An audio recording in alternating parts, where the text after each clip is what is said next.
Ladies and gentlemen, King and Queen of the Ring has concluded. Ryan and myself will be going over the show and give you all our thoughts on the PLE. So sit back, relax, and enjoy the show. What's going on, Ryan? What is up, y'all? We are getting ready to get back into another banger episode. I had a lot of fun watching King of the Ring. King and I Queen of the definitely Ring, did sorry. too. We watched it a little later than everyone else, but we still watched it. Oh yeah, of course we did. It was pretty fun. But during the countdown, we saw Dom Dom and Liv kind of having a little face off like he kind of shut out a few weeks ago. Right. And Dom was there basically like, hey, I'm here to make sure you don't hold the women's championship any longer because Right. he was there for it. Right, that's basically all that's what he says he's there for. Do we believe him? I don't know. Later on we saw something that's kind of sketchy. I'm not sure if I That's believe what you, I'm Dom Dom. saying. So I mean, there was that. Yeah, like I said, he told her he basically flew there so she couldn't win the title. And what'd she do? She won the title You won the title. because actually we'll get into that when we do. Yeah. Let's But go ahead and we get also right back got into the match card. yeah, Or we actually what else we you got got? some news actually. During not Clash of the Castle, during the King and Queen of the Ring, Triple H announced that Drew McIntyre is medically cleared and that Damian Priest was willing to put up his World Heavyweight Championship at Clash of the Castle versus Drew McIntyre. And this is where we see McIntyre win it. So he can Oh, quit his for sure. bitching, quit his complaining. But he's not going to have his WrestleMania moment per se, but it's still going to be a huge moment being in Glasgow, Scotland, his hometown.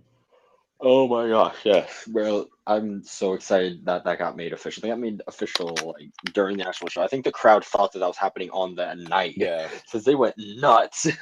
absolutely bonkers. Which was great. But let's just hit right into the match card. I mean, let's get right into the down and dirty. Get I mean, we saw right into the pre-show. matches.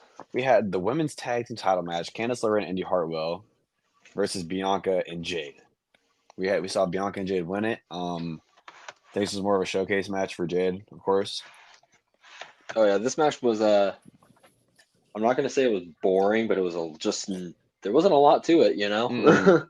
It was a lot of Indy and Candace targeting the knee of Bianca for sure, and Yeah, they tried singling her away from Jade Cargill for most of the match until Jade eventually did get tagged in. right. Bro, they hit the.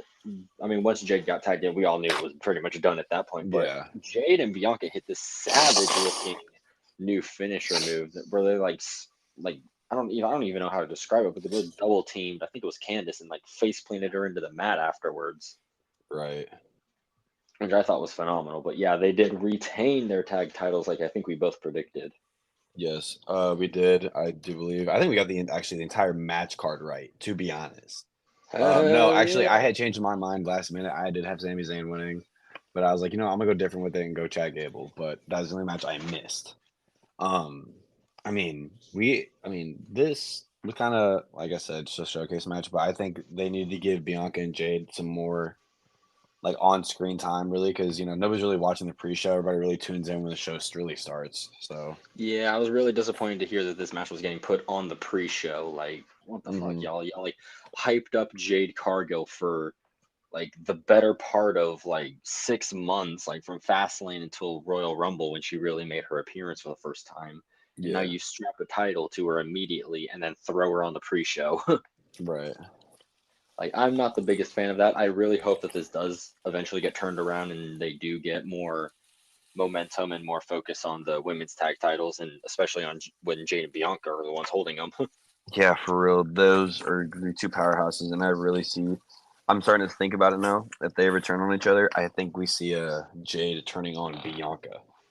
Oh, for sure, dude. Like we've already seen like a little bit of a character like that with Jade right now. She's like acting like this big shot, like really cocky, really arrogant, but like rightfully so, because she is a pretty bad motherfucker right now. hmm Yeah, But I could really see her turn that into a heel persona against Bianca Belair, and they're both having like this personal feud over which one of them is the real like best like the woman real on the EST roster, of the wrestling. real EST, right? Yeah. Um, I mean, like we said, there wasn't much to this match for us, but I mean, I Right, think we not get too right into the much. show start. When the show actually did start, though, we started off with a banger. Becky Lynch and Liv Morgan for the Women's World Championship. Hey, we've already talked about it like a little bit. Like Liv Morgan walked out with the win, obviously. We all know that Yes. part. Yes, and I Dominic was helped her get excited. it. Like when we found out, I was low-key disappointed because we didn't yet had yet to watch the PLE, but I mean, once we watched it, it was great. Liv Morgan just absolutely taking advantage of what Dom did coming out of ringside, and then when he slid that chair to Becky was just. But like she had this like weird DDT on it. It was. I think it was the Oblivion. She hit like a variation of the Oblivion, where I think I think their positioning was a little bit messed up. Dominic Yeah. probably slid the chair too far into the ring, or Becky wasn't close enough to the ropes. But it was an attempt at Oblivion, and that she hit onto the chair. Did you know that both of their outfits are actually inspired by Britney Spears? Oh, really? I didn't Yeah, know both that. of theirs. Oh, I that's didn't know it awesome. either until I looked today. But I think this like will push more in like I think Becky Lynch might take the hiatus with Rollins, and we'll see Liv go on her absolute like this isn't actually the end of her revenge story. This is actually the beginning now since she has this title, and instead she's going to go on this absolute tear across the women's division, kind of like Rhea did and others in the past have. Yeah, I think Becky already said like in a online interview that she's going to be cashing in her rematch clause on Raw tomorrow from when we're recording this. It's going to be on Monday. So I could really see them doing like an angle, maybe Liv writes Becky off of TV, and that's how Becky takes her long hiatus after all of this now, Right. just to I get think more heat onto Liv. I think we'll also see something where we'll see Liv and Dominic work together again. And Becky's gonna accuse Liv of being like, "Oh, you're actually working with Dominic now. Oh, okay." Oh, I And can go see off of something that. like that happening. I can definitely see them lean. I'm definitely excited to see them lean more into the Liv and Dominic relationship now, Yeah, and this I could definitely is see Dominic like screwing Becky over in this title rematch.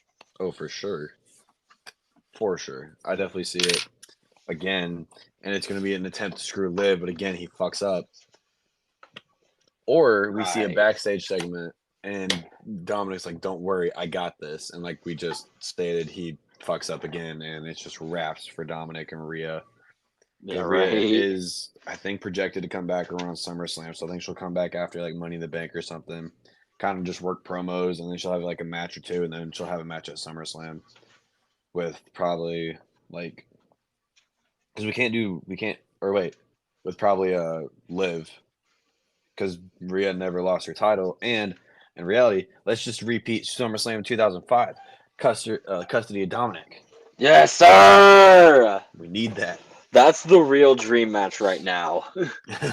Custody Agreed. of Dominic ladder match, bro. Please. Custody of Dom Dom.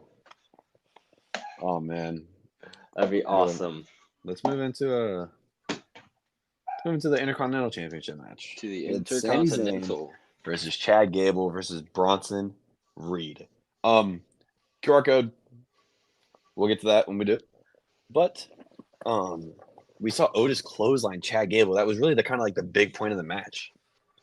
Like we did see that. Like so when Otis clothesline Gable, we saw Sammy go in and hit the hula kick on Bronson Reed and just end it. Which I was really surprised Bronson Reed didn't kick out and Sammy was gonna have to like do something else do some crazy to help beat him. But in reality, he didn't have to at all, which I did like. It was a hell of a match, though. I will say I liked This all was three a of hell those of a men in match. the I would ring. say this is arguably match of the night. This is pretty fun. I liked it. Oh man! And then what was going to be your match of the night had a controversial ending, which we will get Oh to. my god. Oh my god. But what did we see with Bronson Reed? Do we see him get pushed to get this Intercontinental title off Sammy, or is he going to take it off Chad, or what is going on with him? Because right now he kind of just feels like a third wheel in this whole situation with Gable and Sammy. He definitely does feel like a third wheel, and I don't really know where we go with Bronson from here, honestly. Yeah. I would love to see him get a mid card title run. I would love to see him go through something like big like that. Like I definitely want to see more of a spotlight get put on him. Right. I agree with that. I think he deserves something.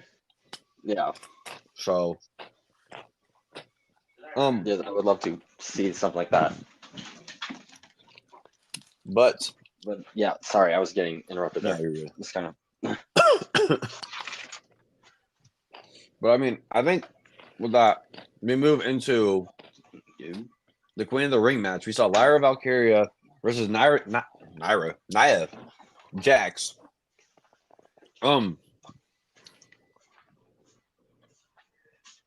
yeah, this was a great match. When it came to this one, Lyra and Nia started off. Nia was overpowering Lyra like a motherfucker, just tossing her around the ring. Yeah, I feel like it's kind of like a Completely squash, almost a squash match for definitely, Nia, even though I Lyra wouldn't did call give it a her some squash. offense. I wouldn't call it a squash match at all. But Nia was definitely playing powerhouse here with Lyra pulling a great babyface underdog performance here. She tried to go for the Nightwing a couple times. Nia kept spamming, like trying to go for the Annihilator throughout the match, which Lyra was smart to that. She kept dodging it and rolling away from it. But the finish to this match I thought was fucking awesome, bro. Like Lyra go for a power bomb and just boom. Yeah, like she goes for a sunset flip power bomb on the turnbuckle to Nia when Nia just uses her momentum to keep just the fucking momentum going down into the Annihilator. It was freaking epic. I love that finish. Looked sick as hell. Like looked like a bitch to take. And new Queen of the Ring in Nia Jax, which I would love to see her just lean into this persona now as the Queen. Right, and I was going to ask you, what do you think about this? Does she lean into a Queen gimmick now? Because you had mentioned something about it last episode. Oh yeah, 100%. I want to see her fully embrace this Queen gimmick and go on a huge run with it. I want to see her take the title off of Bayley even, and at SummerSlam, and just honestly just have her run the women's division on SmackDown until Bianca or Jade eventually goes single and takes the title off of her. Okay. We did see Triple H give her the crown and a hug. Like, it was a personal moment for her. And basically said that even though nobody's happy for me, she's happy for herself, which is good. Good to hear about that because, I mean, now she's really pushing into this gimmick. Okay, now I'm just the bad bitch. Nobody can touch me. I am now the queen. Like you said, and go some out there. I mean, do we like the idea of Nia versus Bayley at SummerSlam?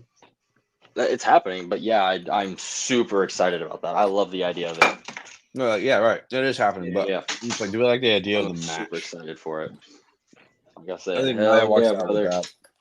I would, because like I said, I've loved this new character Nia Jax has been pulling off a lot recently. I love how she's been like every time the crowd boos her, she's just like, "Well, that's rude." Right. Yeah, I mean, I'm super excited to see Nia get this big push with Queen of the Ring, and I'm even more excited to see the push that comes with the King of the Ring push. Now we had the Ring General versus the Viper Randy Orton, and yeah, this one's my match of the night. This was freaking awesome. I loved this match. The botched finish, I think, if anything, doesn't hurt this match at all, but it's definitely a sore spot on it. I loved the beginning of the match where Gunther and Randy were literally just muscling each other like even 50-50. Like they were pushing each other in the ring until Gunther eventually was able to just toss Randy into the corner and hit the chop that we were all waiting for, bro. Dude, Randy's reaction to that first chop. Yeah, his reaction was like, man, that kind of hurt. And that's going to happen a lot in this match. Oh, man. This was a really fun match. I loved Randy's like constant attempts at the RKO that Gunther was smart to and able to slip out of. Gunther was systematically just picking Randy apart throughout the match, going after his back after Randy like couldn't hit certain moves. He tried to go for a power slam and re-injured his knee. At some point, Gunther went after his arm at some point. So we were really protecting Randy here and letting Gunther just pick this dude apart piece by piece. And even like at some point, Randy tried getting into the ring and Gunther just drop kicked his injured leg, which I thought was savage. And then locked in a Boston Crab on him, which I thought honestly, I thought that would be the finish where Randy was. He locked in a couple of those. Yeah, I thought he would just. I thought he was either gonna pass out or tap out to a Boston Crab, but got out of it. Hit an RKO on Gunther, which he kicked out of. But like I said, the finish of it, where Randy was kind of sitting there and his, I would call it hesitation, really, where he was just like, I don't know what the fuck to do. Like Gunther just kicked out of an RKO, which let Gunther get that split second of being like, haha, you put your guard down. And then he just Yeah. rolled him up into what was a botched roll up because Randy's left shoulder was clearly off the mat. Yeah. But I think Triple H cleared that up on social media and said they're going to do a rematch, which I would still have Gunther win anyway. Win It's that again. for the crown. Yeah. But apparently this was Orton's first single match on pay-per-view since WrestleMania 37 against The Fiend. Really? Yeah, that's I think that might be true. That's crazy as shit. First singles match in like 3 years. Mm-hmm. That is absolutely insane. Against Gunther.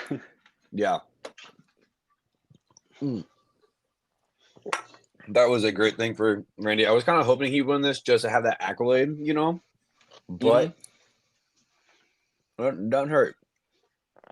No, dude, I am unbelievably excited about Gunther winning this match. Like he's gonna go on to SummerSlam to just hopeful. I don't even know who he fights at SummerSlam now, because if you have Drew McIntyre get the big win, and unless you don't have Drew McIntyre get the big win in Glasgow, Or no, hear me out. Or you do have McIntyre get the big win. McIntyre goes against Gunther at SummerSlam, and who comes up and fucks over McIntyre?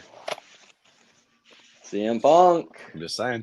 See, I wouldn't do that in a gun. That's the only reason I wouldn't. That I'm hesitant about doing Drew versus Gunther, because that's what I would do in Glasgow. Is I would have Punk screw Drew over in Glasgow, and then I would have Punk versus Drew at SummerSlam, Gunther versus Damian at SummerSlam. That way, Drew doesn't get turned into a transitional champion after we have Damian arguably as a transitional champion, although less of so, I would hopefully say. Yeah, he's starting to show his champion colors. I like it. Mm-hmm.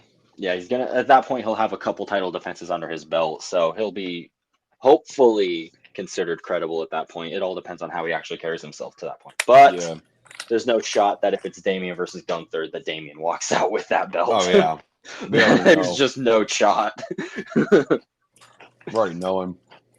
Oh yes, but 1000%, I would love to see Gunther fucking just dominate and win that world title after winning this tournament now, and go on have the best 2024 possible, where he goes, I entered the year as the longest reigning intercontinental champion ever. I won King of the Ring. I won the world title, and now what? I'm on top of the world, bitches. I dare someone to take me down. The King General. The King General Gunther. I can't wait to hear Pat McAfee's voice say that tomorrow. The I King General. Bro, I'm so excited for that. It's gonna be great.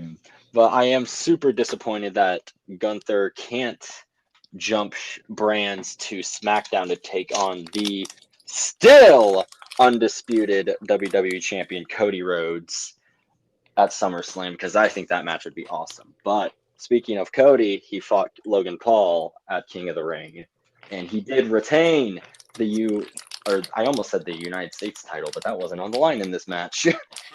He retained the undisputed WWE title against Logan Paul, and what was honestly a really fun match, Agreed. My favorite moment was when Corey Graves stepped in for Michael Cole. That was probably my favorite moment. Right, where Logan grabbed the brass knuckles off of one of his goons in the fucking audience, and Paul, he gets an argument with Cole. Mm-hmm. Dude, I thought Corey was gonna do more than just step in there. I thought he was gonna sock Logan or something. You know he's I thought, cleared, right? I thought Logan would hit Corey. You know that Corey's cleared, right? I did not know that Corey was I just cleared, found out but today. it'd be awesome that if he did get involved physically, like more than just shoving around like that. I think dude, if we saw Corey Graves make an in-ring return, oh my god. Corey Graves takes the title off of Logan. Like, I'm not saying I've ever seen Corey Graves wrestle. I was unfortunate enough not to be able to, but I heard he was a very good in-ring wrestler. He's very safe as well in the ring. Oh yeah, dude. Someone else who's a great in-ring wrestler, Logan freaking Paul in this match, bro. He gave another like annoyingly great performance against Cody Rhodes in this match.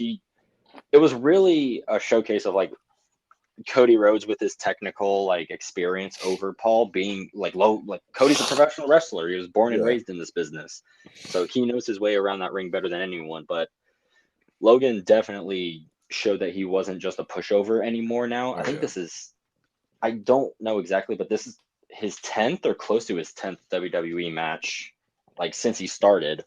But so he's definitely starting to show that he's no longer a pushover. Like he's not an inexperienced worker now. So he started working Cody's ribs over with boxing punches and stuff. Mhm. Once he eventually got the brass knuckles, he whammed Cody in the ribs with it. So he was, That upset me. I was like, bro, he just, I knew it was coming, but I was like, I was like, bro, you little bastard.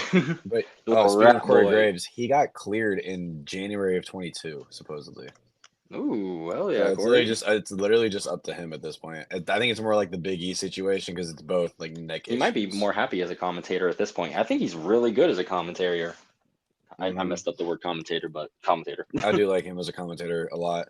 Probably my favorite camera angle though was that when Logan hit that frog splash on Cody through the announce table. It was perfect. Like I don't know how, man.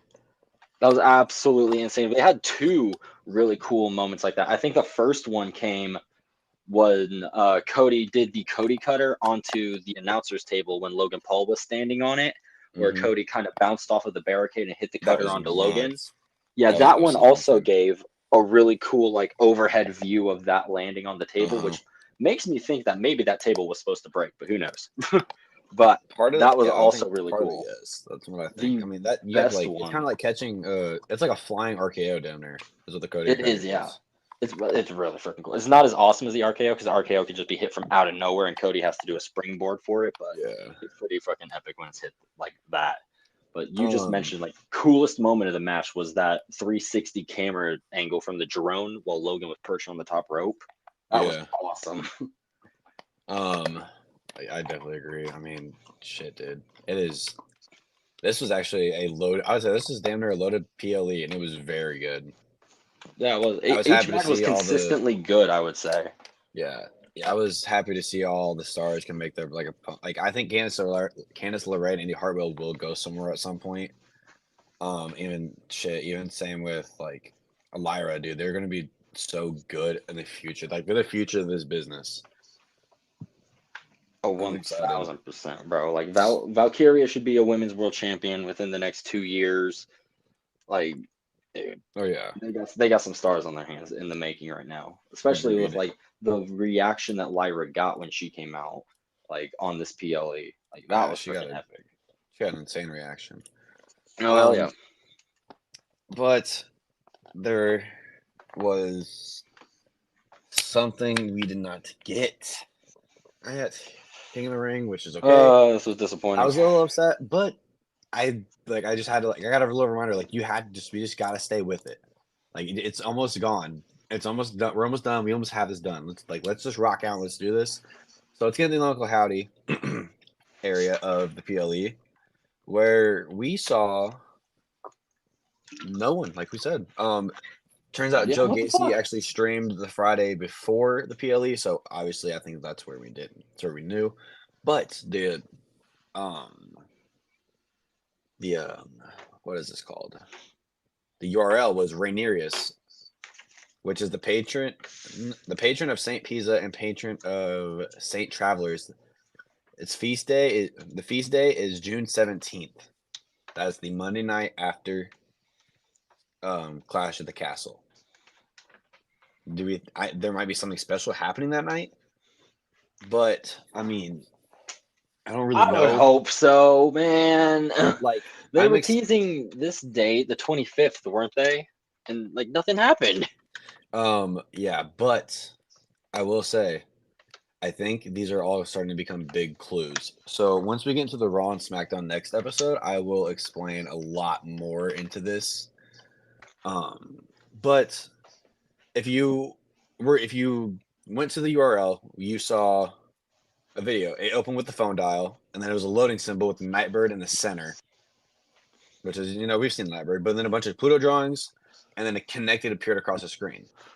But right after we saw that, it was a bunch of zeros and ones. There was one that was actually a Pluto symbol instead, but it translated to "Hello Rhaenyra." Okay, could we see Rhaenyra as a character, or what is so special about June 17th? I have no idea. I mean, hopefully that's where everything starts showing up at. I Hopefully where these agreed. motherfuckers appear.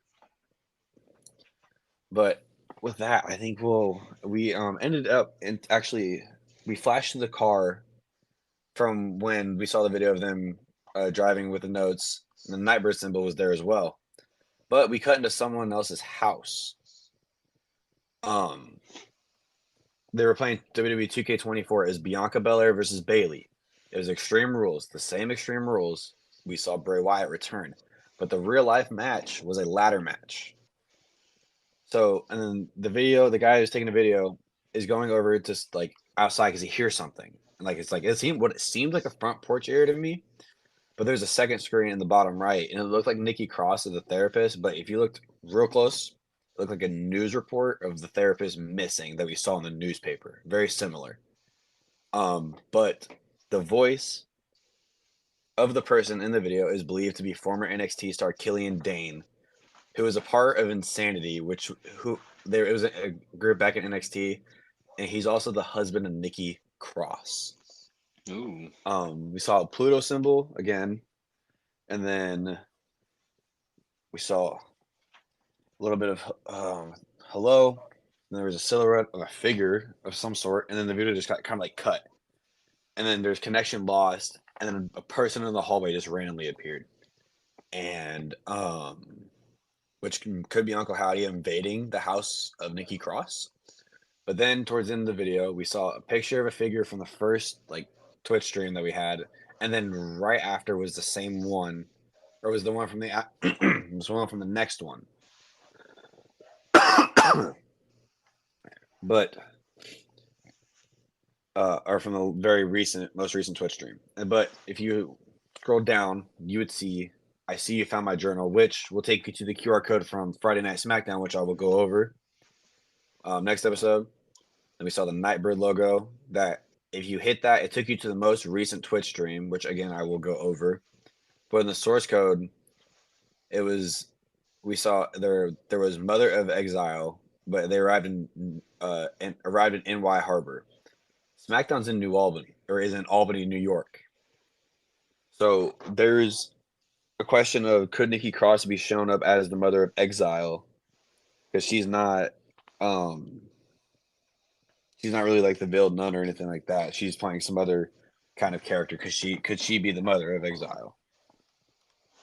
Maybe this is the nicknames that Uncle Howdy has for his followers.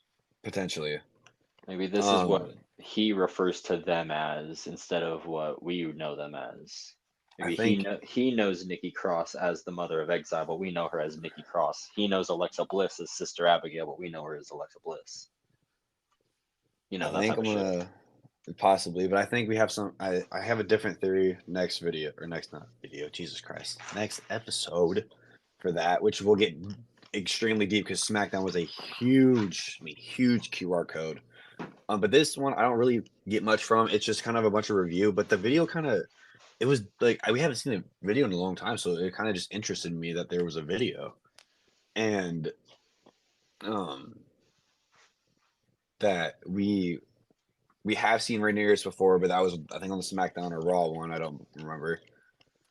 And I guess I will go over that, but it's just more or less the like how it all just played out. Like you'd have to watch the video to understand it more, because there's like a silhouette of the figure. Like I said, like going back to the video, it was on the front porch area. It kind of looked like someone, but I couldn't make it out. but then the video, like I said, just completely cut. Like it started like making like staticky noises and shit, and it just cut. And there's a person in the hallway that had a similar jacket to the person who was seen in that library video from like a week or two ago. But then, like I said, everything just connection lost. End of the video. That was it. But that's all I have for the Uncle Howdy. I don't have much for the King of the Ring one. I'm just more or less. We just gotta more or less wait. We gotta let this play out. We cannot be so like jumpy with it. You know, we gotta let it play out itself. It's in a sense. Yeah, long-term storytelling. Right. God damn it, man! I've been ready for this shit to be over for a while though. I've been ready for these motherfuckers to be on the screen already. But that's all I have for Uncle Howdy for that. I will get into more of the other shit next episode.